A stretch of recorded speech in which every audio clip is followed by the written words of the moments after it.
This is the Big Idea, Big Moves podcast. This is the destination for high performers. We talk to people from different genres, just people doing really cool things in their space, hear a bit about their journey and their story and what they're doing, and see if we can hopefully translate some of those things into our own lives as well. Have a really good kind of guest that has a lot of those combinations together. We're going to talk about that in just a second. And if you have been listening to the podcast for a while, you know that we are sponsored by Thirdsy.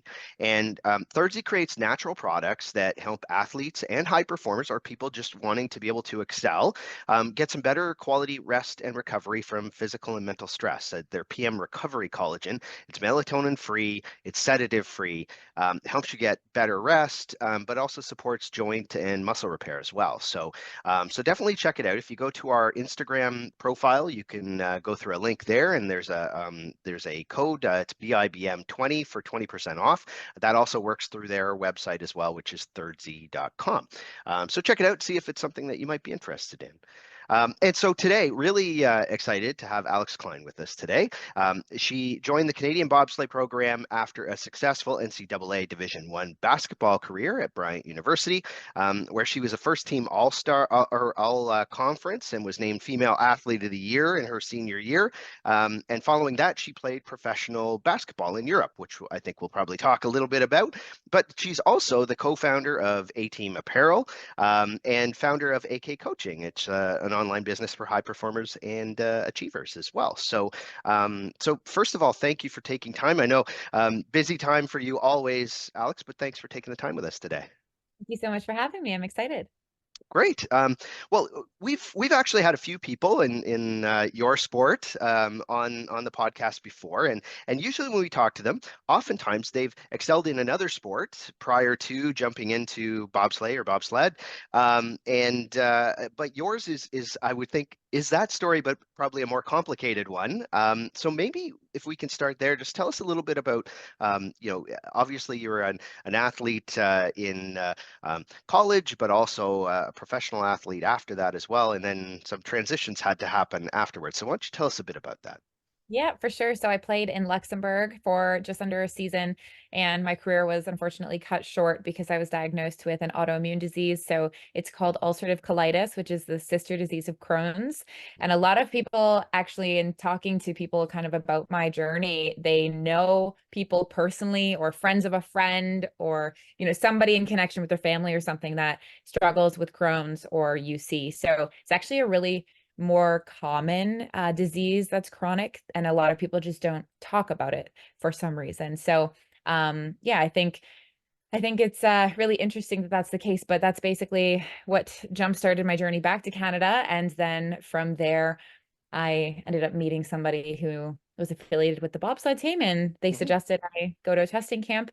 So I decided to go for it and figured, what's the worst that could happen? That's kind of my mentality in life. You're in the same position as you were before if something doesn't pan out, right? So, yeah, then I ended up making the team and becoming the spare for the World Cup team for my first season of bobsleigh.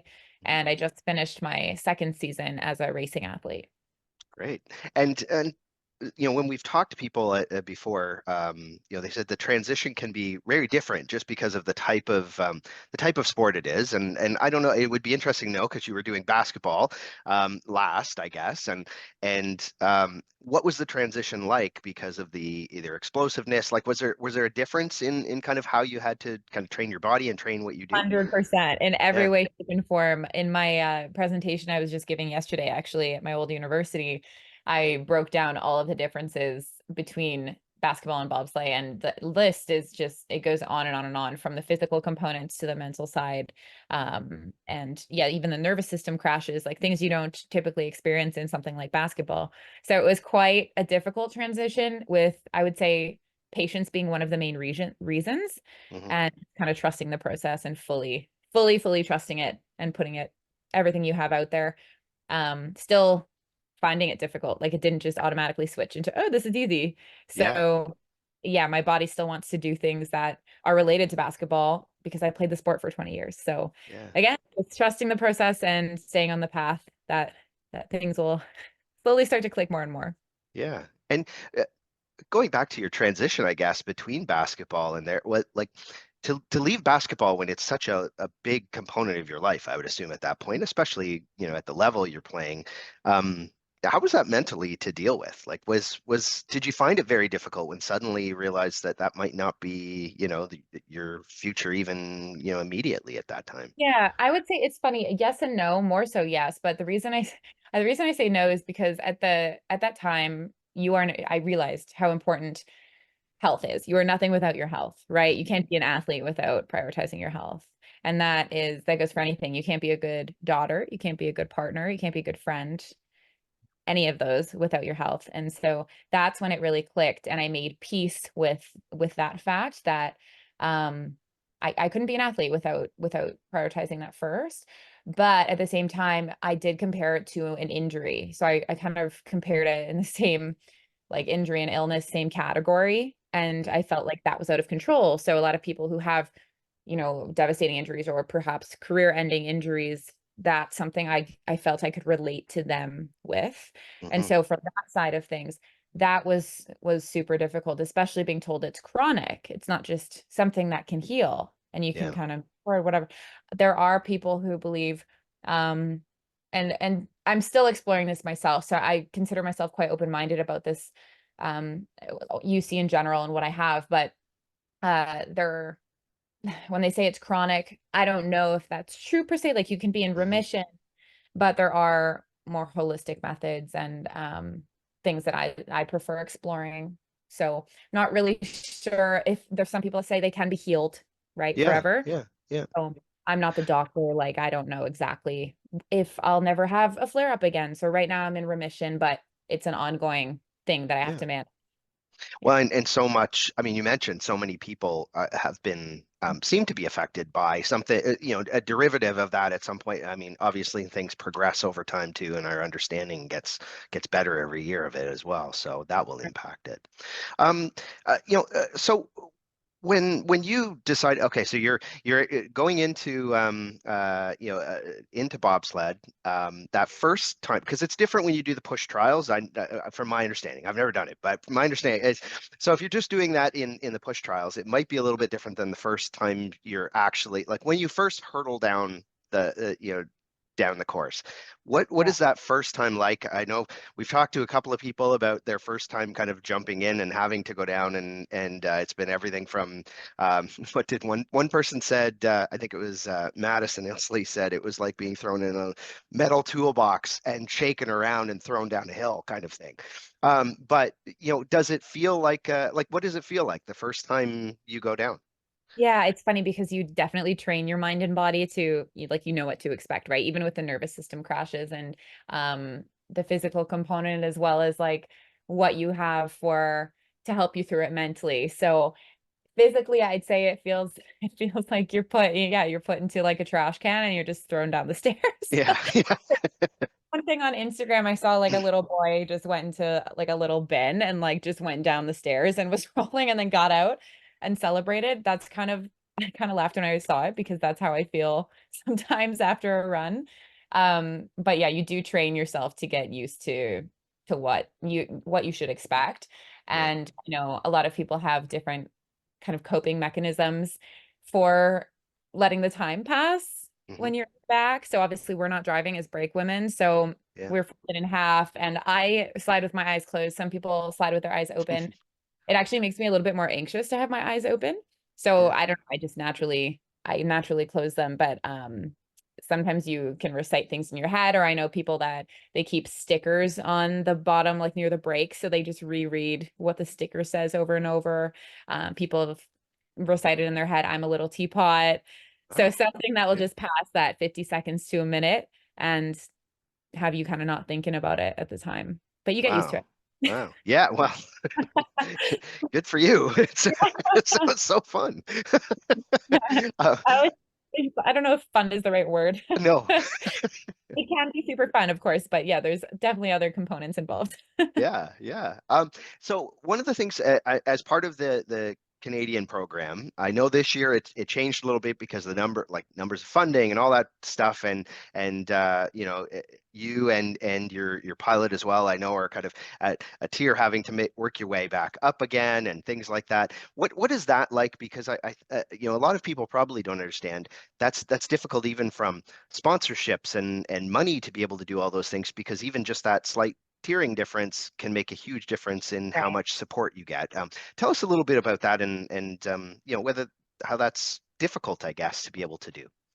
I'm gonna say the word difficult, and then I'm like, you know what? That's not even a sufficient enough word Yeah, to use, yeah, because the two of us had to really pour a lot of our soul, our life into not just performing and competing, which is what hmm you ideally want the athletes to be zoned in on. But we had to do everything. So from logistics to financial planning to seeking out sponsors to literally every single aspect of the sport, which, like you said, people don't realize. They only see that minute of time that we go yeah, down, but that's realistically 1% of what we do in the sport. So the other 99% of the time, you're doing a lot of other things. But for us, budgeting for $80,000 just for the two of us to compete without a spare, it was really, really difficult. And yeah, we joked at the end of the season, we don't even know how we got to the block. Like realistically, we really yeah, don't even know, because we're sitting there in September like, okay, now we have a goal. We know we're together. How do we get there? How do we even make sure that we get to the block to do the yeah, race? yeah, Um, so I don't know how we managed to do it, but sponsorships are really our lifeline. yeah, Yeah. yeah. Well, and your sponsorships, and then I also know that you do some other things as well, which we'll talk a little bit about. But to anybody listening who doesn't know that how important those sponsorships are, then make sure that you look into that, especially if you own businesses and things like that, because I think a lot of people don't realize how important that really can be. Um, so you're an entrepreneur as well, and you've got a couple of different things. But I thought that maybe the first one, just to talk about, is the apparel company piece that you have, because that fits nicely with what we were just talking about there a little bit. Tell us about that, and then we'll also go into some of your coaching stuff as well. Yeah, absolutely. So A-Team Apparel is the business that my pilot Melissa and I came up with beginning of the season. hmm One of her personal sponsors has been basically helping out with the back end. So that's how they were helping sponsor hmm her, and then also us as a crew this season. And so they're helping handle all the background. I've never dealt with sales for like product before. It's always been Yeah. a service from my experience. And so that was super helpful. I've learned a lot in working with them and with Melissa. Right now, we just had a few pieces that were bobsled oriented, and hmm been trying to help sell those to support us through the season and get us to world championships. But we do have a bigger picture, which we're actually talking about in a meeting later today. And Yeah. it's about introducing other more niche sports hmm apparel for those athletes that aren't as well known, like sports wise in the nation. So we have examples like even archery, we have sitting volleyball, wrestling. So they don't have a lot of it's different from, track and field or Sure. basketball, that have a lot of apparel and things that directly support them and things like that. We aren't as set up as well in the same way in regard to that. So we actually had a few athletes even reach out to A-Team Apparel saying, "Hey, would you ever consider creating swag or creating things for our sport?" And so we developed this idea of, hey, Yeah. we should do this in the off season. So that's something we're discussing right now. Great. Very cool. And helps with the profile of those other sports as well at the same time, Exactly. which is Yeah, they're which is not as great. well known. Yeah. Exactly. Yeah. And the other piece that you do, I know, yourself as well, is that you're coaching as well, and through that, I know you're doing a lot of speaking and a lot of coaching and things like that through it on general kind of high performance and those things. So tell us a little bit about how that's worked for you, considering because your schooling, I know, had a bit of a business background, and so that's something that you've been able to combine in a really interesting way, being an athlete as well.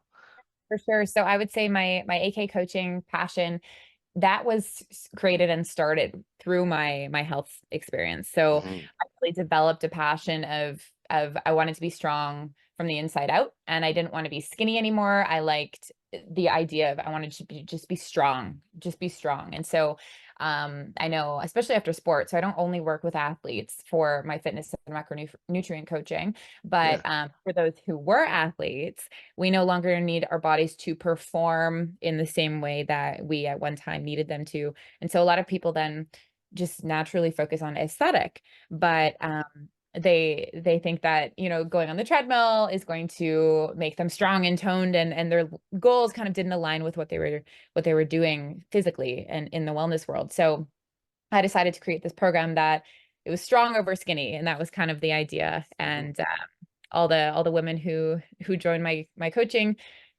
they're in alignment with that. So whether they want to focus on losing weight or they want to build some muscle, whatever their personal goal is, I make sure that we are all kind of in alignment and we're good matches for each other. So that's a big priority Yeah. there Yeah. for me. And I'm also launching two more things. That's my goal for this off season, since I'm no longer working full time and I'm a full-time professional athlete again. Now I have more creative space and energetic space to create these other two offers. I don't know if Yeah. you want me to Sure, go mention. for it. Yeah, why not? Sure. Okay, cool. So right now, my idea, nobody hopefully steals my idea, but no, I'm already working on both of them. And the one is a course actually, and it's going to be created for high achievers or athletes. I'm finding a lot of people in their off season outside of the training, they have other passions. I say they have other pots on the stove, Mhm. and whether it's online coaching, which is often, or some kind of online business for themselves, they have the ideas in their brain, but they don't know how to bring those to life. And so I know for me, at the time, years back, I needed to hire a mentor to teach me one-on-one how to create an online business. Yeah. And but something as an athlete or achiever, we need to kind of go at our own pace, because I know a lot of the pain points people experience is time being an issue. Mhm. And then they have to manage all of these different pots on the stove. So it's going to be a course that is typically, I'd say it takes 90 days to complete if you were to do it consistently, but you also have the ability to go at your own pace there, Mhm. and it'll mentor you on how to create your business from the ground up. So that's the one offer there I'm really excited about. And the second, I'm actually they call us our health champions, but for the Crohn's and Colitis Foundation, Yeah. it's called Get Gutsy, and I'm one of their health champions there. So um I am thinking about creating an ebook for those who are overcoming health struggles or health issues of some Mhm. kind, and they are looking for some basic programming, whether it's at home or whether it's at the gym, to help them in the wellness realm. And Yeah. yeah, I'm a little bit more experienced than maybe somebody else who hasn't been through their own health obstacle. And so Yeah. providing my insight on that, and then also pairing that with how to keep wellness as a priority, is something I think an ebook would be good to offer. And Alex, going along with that, have you found because of your health struggles and maybe all of the nutrition stuff that has to go with that and everything, um, uh, has that helped you, I guess, personally in that whole idea of, becoming strong? And there can be people have different things that, they struggle with a little bit from that end. Have you found that that's been a bit of an advantage for you in some ways? Yeah, it's funny, 100%. And, you never want to say, "Oh, I'm so glad, of course, I Yeah. was diagnosed with something chronic." But when you talk to individuals who've been through whatever they've been through, it's I'm a completely different human and athlete from where I was prior to. And I'm very grateful for who I am now. I like her. I like her, that version of me, much, much better than before, just because I've grown so much from that experience and really, really just learned about myself. And I'll say, if you were to remove the athlete title, which a lot of athletes are very, very uncomfortable doing, who are you without being this type of athlete? Yeah. I was better able to figure that out. And that helped a lot, because I know that's a really big culture shock for athletes who retire and everything. So Yeah. I've done that once before. And now that I'm back in sport, I know one day I'll have to eventually do it all over again for a second time. But this Yeah. time around, I'm much more prepared. Yeah, yeah. And the other thing that I'm curious about, because you mentioned how the focus of your program is on strength and or being strong, not just strength, but on being strong generally. Have you found that has shifted even in the amount of time that you've been there? That how much of a focus, especially for women, that is that may not have been in the past, and that it's become something that's become much more not just promoted, obviously, but very accepted now, and actually is from a positive standpoint. Yep, for sure. I would say it's definitely on its way up. Like there is Hmm. improvement in that mentality, but I do still think there is a big gap, and I do really think it's lack of education. I don't always think it's ignorance. I quite Yeah. honestly think a lot of the time it's just people don't know enough. Mhm. They're like, oh, I want, for example, I want I want to focus on glute strength, or I want, nice quads, or whatever the woman comes to me saying. But they only go on the treadmill. It's like, well, there's two things. You're either gaining muscle or you're not gaining muscle. And you actually want to be gaining muscle to get to that goal, but there's such a fear of being too masculine, or there's a fear, right? And it's just a misunderstanding. It's just a lack of education. So Yeah. I think once you open their eyes a little bit more to that whole strength side of things, it's a little bit more of an exciting opportunity instead of something that's feared. So it Yeah. is going in the right direction slowly. Yeah, yeah, and for you being an athlete that I would assume a lot of young girls look up to, not just an athlete, but obviously a well-rounded person as well. Um, what is that like? I mean, when you go into competitions, I mean, I'm sure, are tons of young girls that are there to kind of watch and meet and kind of and see how you do and all of those things.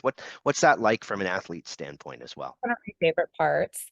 It's one of my favorite parts. Even yesterday, when I had my speaking engagement that I mentioned, she wasn't super young. She was in university, and Sure. uh, she wrote a note to my professor, my previous professor after, and it was this whole big written passage about how much my speech really impacted her, and that was just so meaningful. Like that's why I love to share and give back through my experience and my journey, because even if I reach one person in that audience of the 80 or 100 people, that's all I need. I'm happy to have helped just one other person. And I wish basically the reason I started coaching and wanting to be a mentor is because I wish I had that when I was going through what I was going through. So if I can fill that gap for somebody else, it'll make a big difference. Yeah. Yeah, yeah. And you mentioned the things you've gone through. I mean, obviously that you've had some big kind of challenges as you went through that. Not even just obviously your health challenge, but to get to the level that you did and still are in it from an athletic standpoint, I'm sure there's been lots of things where your resiliency has been a key component of that. And I just wonder, is that where does that come from for you? Like, have you always had that, or is it something that you feel kind of people can learn? What is your thought around that? It's such a funny question, right? Because it's like, was it taught, or did I always have it within? Um, I would say I always did have like that grittiness. I've always kind of encompassed some kind of resilience. Um, but I'd also say that it was the passion and my diving into the personal development side of things after basketball. I really went in like hard on personal development, reading any book I can. I worked with Tim Grover, who I'm not sure if you're familiar with Tim. Yeah. So Yeah, anybody out there who doesn't know who he is, he was Kobe and Michael Jordan's personal trainer for 15 years with MJ. And I know him personally and his agent. So I've had really intimate discussions and just, I guess, mentorship from them and others as well, like Brendan Burchard and Mel Robbins and things like that. But Tim Grover really impacted that resilient side of things, and reading his books and learning from him. Just, when you find somebody who speaks to you on such a deep level, especially as an athlete and a human, it's just resonates so much. And I've kind of brought his teachings along with me through my journey. So that made me even more resilient despite, the health obstacles and things like that. So I'd say, long-winded answer, I've had it within me for sure, but it's only getting like building more and more, kind of a snowball effect, I'd yeah, say. The more yeah. things hit, it's like the more fire burns. Yeah. So I hear some of the people that have influenced you and are kind of mentors, and I'm curious to know, how do you approach goal setting? Because you've obviously got, I'm sure very specific goals in bobsled, let's say, but you have a lot of components happening in your life and all of those things. Are you a write everything down kind of person? Like, do you have a map from that perspective? Like, how do you approach goal setting yourself? Yeah, so I would look at the end goal first. So let's say the Olympic quad, for example, Hmm. and break it down to where I am now.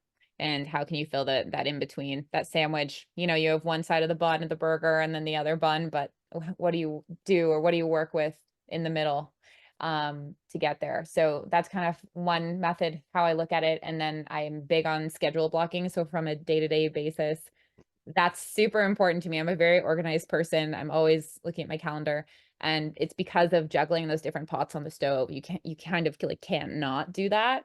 Yeah, So ever since I've been a little girl, from the organizational standpoint, that's been very organic and natural to me. But schedule blocking is a key component to everyday success for yeah, sure. great. Um, and the other thing I did wonder about a little bit is when, from an athletic standpoint, how do you approach the mental side of things? Like, do you have a lot of mental training, or is it physical and you just kind of approach it as it comes? How do you approach that from an athlete standpoint?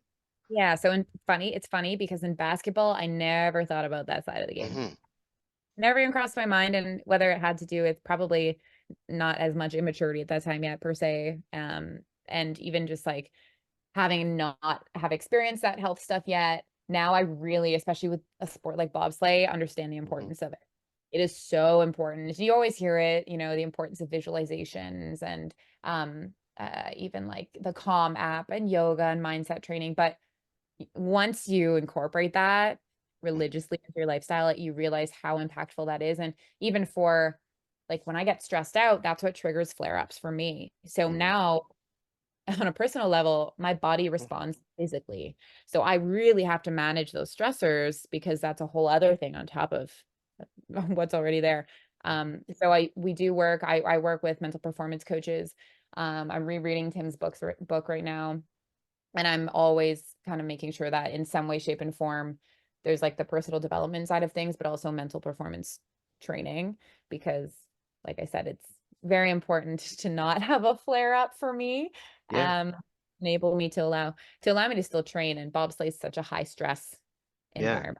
yeah. So It's more. it's interesting that they say that because I mean, obviously it's applicable to flare-ups for you, but probably is also applicable to people who maybe have underlying anxiety and the other things as well. Because I know I've talked to other people on the show that say something similar, that having structure and thinking ahead and some of those things also just kind of clear your mind to be able to kind of excel at whatever you're doing, whether it's a sport or something else too. For So sure, and they say, like, anxiety is highly related to ulcerative colitis and Crohn's, yeah, uh, but there's never really a concrete, solidified answer on, like, what is the reason you have this.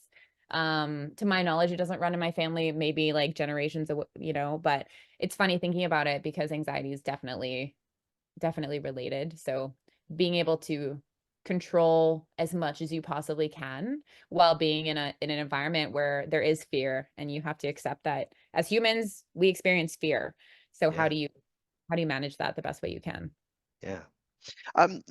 Also, I'd be a little bit interested in knowing, especially with, obviously basketball is very high profile right now, women basketball and all of those things as well.